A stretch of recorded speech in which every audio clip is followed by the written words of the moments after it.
বাসাবাড়িতে দেখা যায় যারা কাজ করে তাদের উপর মানসিক যে টর্চার করা হয় নিয়ে একটা যে দাবি দাওয়াগুলো থাকে সেগুলো যাতে পূর্ণাঙ্গ রূপে থাকে।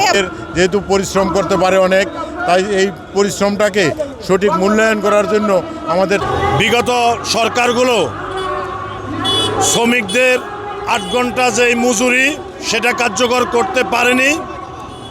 আমি প্রত্যাশা করি বিএনপির সরকার এবং আমাদের মাননীয় প্রধানমন্ত্রী তারেক রহমান শ্রমিকদের ৮ ঘন্টা যে মজুরি সেটা কার্যকর করবেন এবং শ্রমিকদের নিরাপত্তা, খাদ্য, বস্ত্র, বাসস্থান এগুলো নিয়ে সঠিকভাবে কাজ করবেন।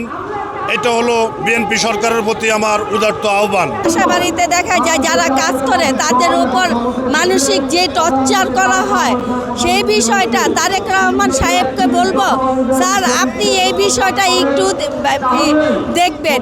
আর এই যে প্রবাসে আমাদের যে ভাই বোনরা যায় তাদের যে শারীরিক নির্যাতন এবং যে অনেকরে দেখা যায় মেরেও ফেলতেছে, তো এই তারেক রহমান সাহেব দৃষ্টি যেন এই শ্রমিকদের উপরে থাকে, কারণ এই শ্রমিকরা আছে বলে আমাদের আজকে এই দেশ চলতেছে।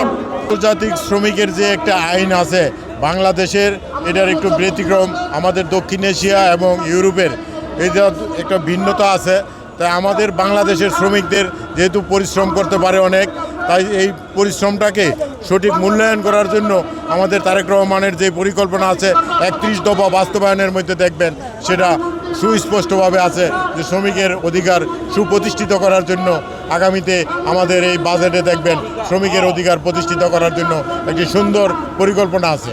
শ্রমিকরা যেন তাদের আসলে ন্যায্য মূল্য, তাদের যেই শ্রমের যে একটা তাদের আকাঙ্ক্ষা ছিল, এতদিন ধরে তারা বিভিন্ন জায়গায় কিন্তু অবহেলিত হচ্ছিল, বিভিন্ন জায়গায় তাদের অবহেলা করা হয়, তাদের পারিশ্রমিক নিয়ে একটা যে দাবি দাওয়াগুলো থাকে সেগুলো যাতে পূর্ণাঙ্গ রূপে থাকে এবং তারা যাতে বঞ্চিত না হয়, প্রাপ্য সম্মানটুকু তারা পায়, এটাই আমাদের দাবি দেওয়া ইনশাআল্লাহ। কারণ হচ্ছে আমরা তো এই লক্ষ্যেই কাজ করে যাচ্ছি, বিএনপি সরকার এই লক্ষ্যে প্রতিজ্ঞাবদ্ধ এবং বারবারই আপনারা দেখে আসছেন বিগত কোনো সরকার এই ধরনের কোনো রেকর্ড নাই যে 2 মাসের মধ্যে বিএনপি সরকার ফ্যামিলি কার্ড, কৃষক কার্ড যেটা পহেলা বৈশাখে শুরু করেছে আমাদের চেয়ারম্যান তারেক রহমান, তো তারা কিন্তু প্রত্যেকটা স্টেপ যা যা বলেছে তাই করার একটা লক্ষ্য নিয়ে নেমেছে এবং ওটা ফিল আপ করবে ইনশাআল্লাহ।